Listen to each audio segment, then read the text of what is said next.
Claire-Sophie Quedevez de Medieco et Quentin Zone du groupe Pichet pour la présentation d'un retour d'expérience sur la santé et la qualité de l'air dans l'écoquartier de l'île Saint-Denis.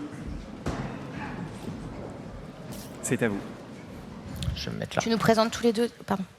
Vas-y. Enfin, vas-y, je te laisse te présenter. Bonjour à tous, Claire-Sophie Quedevez. Moi, je dirige le bureau d'études Medieco. On travaille sur toutes les thématiques de santé dans le bâtiment et on va vous faire un retour d'expérience avec Quentin Zone. Donc, Quentin Zone, responsable de programme au sein du groupe Pichet et responsable de programme sur la direction Grand Projet en charge du village des athlètes à l'île Saint-Denis. Donc, le projet aujourd'hui qui va nous intéresser, c'est le projet Empreinte, donc, qui a été lancé au MIPIM en 2019 et donc qui a été gagné au sein de 3 phases de réponse, plusieurs ateliers de travail. Aujourd'hui, c'est un projet qui ressemble 15 bâtiments avec 11 architectes différents, qui répond à un cahier des charges très strict avec des enjeux environnementaux très importants. Donc, notre projet, on se situe à l'île Saint-Denis, au sein de l'écoquartier fluvial.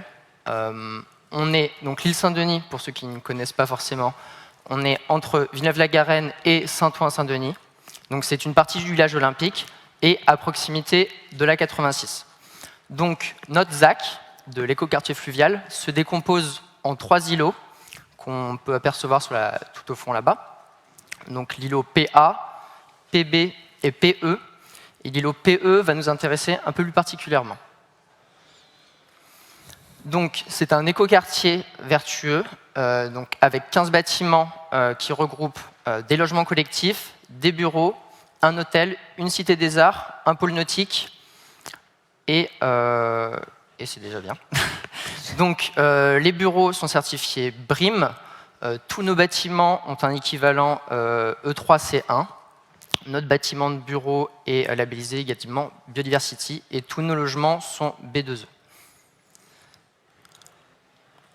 Donc, notre îlot PE, on a un architecte coordinateur qui est EGA, Érudicité Architecture, qui est aussi en charge de 2 de ces bâtiments. Donc, le PE2, une résidence étudiante, et le PE5, qui sera un futur immeuble de bureau. L'îlot PE est principalement composé de bois. Donc, notre résidence étudiante, qui est un immeuble donc, qui va servir au logement d'athlètes pendant les JO et qui va servir également pendant une phase héritage de résidence étudiante sociale. Et notre bâtiment PE5, qui est un immeuble de bureau en phase héritage, mais en phase JO, qui va servir de logement d'athlètes pour les JO en 2024.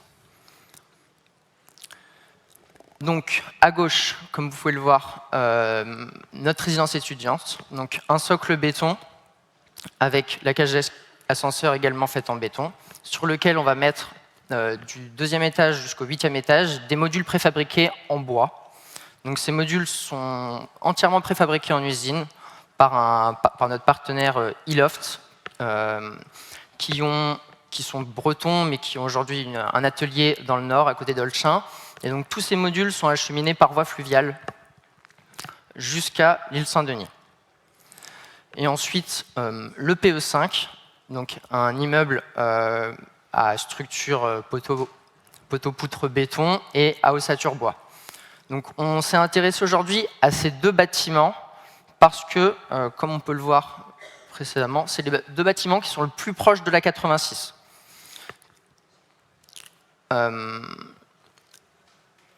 Et aujourd'hui, on s'est intéressé au sujet de qualité de l'air intérieur pour ces 2 bâtiments et pour pousser justement la réflexion au maximum. Donc c'est pour ça que Medieco nous a accompagnés dès la phase de consultation sur ce projet. Pour un petit peu illustrer, parce qu'aujourd'hui, maintenant, les travaux sont déjà bien lancés et qu'il nous reste que 1 an avant de mettre à disposition à Paris 2024 ces 2 bâtiments. Donc sur la gauche, les modules qui sont en train d'être posés. Donc comme vous le voyez, il y a une péniche qui est en train de décharger, avec la grue qui transporte un des modules pour le poser. Donc aujourd'hui, on en est à peu près au 5e étage, et donc il y en a 8 en tout. Et donc sur la droite, notre immeuble PE5, qui est déjà également bien avancé, et avec une fin de travaux phase JOP en juin 2023. Je vais laisser la parole à Claire-Sophie. Tiens. J'appuie sur le vert. Ouais, c'est bon. Du coup, donc, comme l'expliquait Quentin, la particularité sur ce projet, c'est sa proximité à sur ces deux projets, le PE2, le PE5, c'est sa proximité à la 86. Et donc, dès le début, on est intervenu Medieco très tôt sur le projet, dès la phase concours, parce qu'il y avait un cahier des charges qui était forcément très exigeant pour la qualité de l'air intérieur, notamment pour préserver la santé des futurs occupants de ces deux bâtiments. Sachant qu'on verra, je vais vous détailler un peu ce qu'on a mis techniquement en place dans les deux bâtiments. On a quand même deux problématiques différentes. On a un bâtiment de bureau. Les bâtiments de bureau, pour la qualité de l'air intérieur, c'est toujours plus simple parce qu'on a des systèmes de renouvellement d'air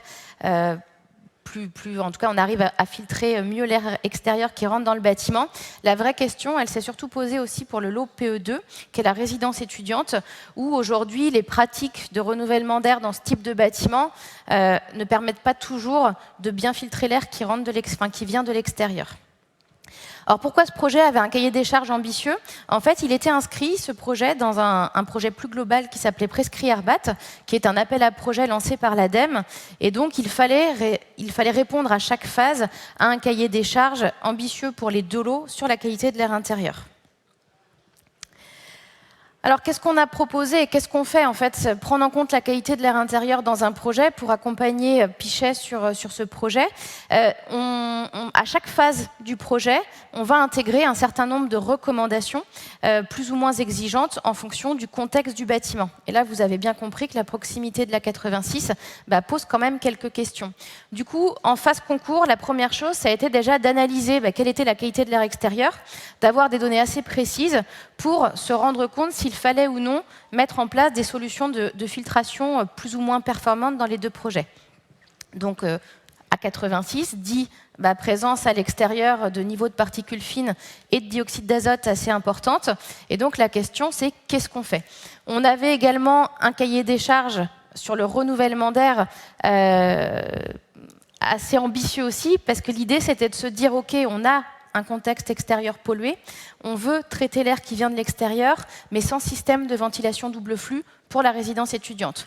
Donc on a d'abord fait tout un travail un peu de benchmark de toutes les solutions existantes aujourd'hui et surtout toutes les solutions en développement pour essayer de voir ce qu'on pouvait mettre en place dans le projet. Et je vous présenterai la solution juste après.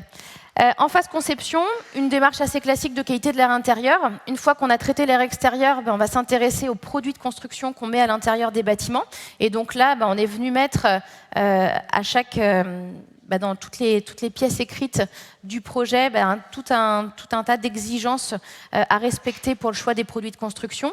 On est venu également intégrer des bonnes pratiques pour la qualité et la performance du renouvellement d'air. Donc ça reste assez classique, c'est des exigences relatives aux émissions de composés organiques volatiles dans l'air. En phase de candidature des entreprises, et c'est souvent ça qui manque, c'est-à-dire qu'aujourd'hui on sait quoi mettre dans des pièces écrites.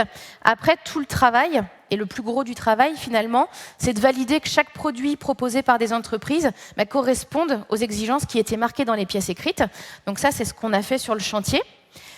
C'est bien de donner des exigences aux entreprises sur le chantier, mais encore faut-il leur expliquer l'intérêt et pourquoi. Et donc je ne sais plus si c'était fait sur les deux, on a commencé sur le PE5 pour l'instant et on va bientôt faire le PE2. On fait également des réunions, pendant la réunion chantier, des actions de sensibilisation à la qualité de l'air des entreprises. Donc c'est ce qu'on appelle chez Medieco des ateliers Airbat. Et en fait, on a 3 vidéos et on leur pose aussi 3 vidéos, mais vraiment destinées aux entreprises. Pas avec, on n'explique pas toute la qualité de l'air, mais plutôt qu'est-ce qu'on trouve sur des produits. On vous demande ça dans le CCTP, qu'est-ce que ça veut dire? Et vous, à votre échelle, comment vous pouvez y répondre? Sur les phases d'après, une fois que d'ici un an, quand les 2 chantiers seront terminés, il y aura toute une phase de contrôle de la qualité de l'air à réception pour vérifier que les ambitions qui étaient mises dans le cahier des charges initial sont bien respectées. Alors quand on rentre sur la partie technique de comment est-ce qu'on a fait finalement, quelle solution, parce que bien sûr c'est un projet assez ambitieux, donc il fallait un peu d'innovation. Donc quelles solutions ont été proposées? Ce que vous voyez ici, Ça, c'est pour la résidence étudiante. Donc, le rez-de-chaussée était monté. Donc, vous la voyez, c'est le rond entouré. Et je vous l'ai ramené. En fait, aujourd'hui, c'est vrai qu'une des solutions la plus performantes pour la qualité de l'air, pour filtrer la qualité de l'air extérieur, c'est la double flux. Mais il y a des nouvelles solutions qui existent et qui nous permettent en fait de filtrer l'air extérieur tout en restant en simple flux. Donc, Quentin va nous faire va nous montrer le produit. En fait, en quoi ça consiste? C'est de la filtration électrostatique. Et en fait, la grosse innovation, et ce qu'on trouve quand même assez séduisant par rapport à d'autres solutions aujourd'hui, notamment pour la maintenance, c'est qu'en fait, il n'y a pas de changement de filtre, le filtre se nettoie.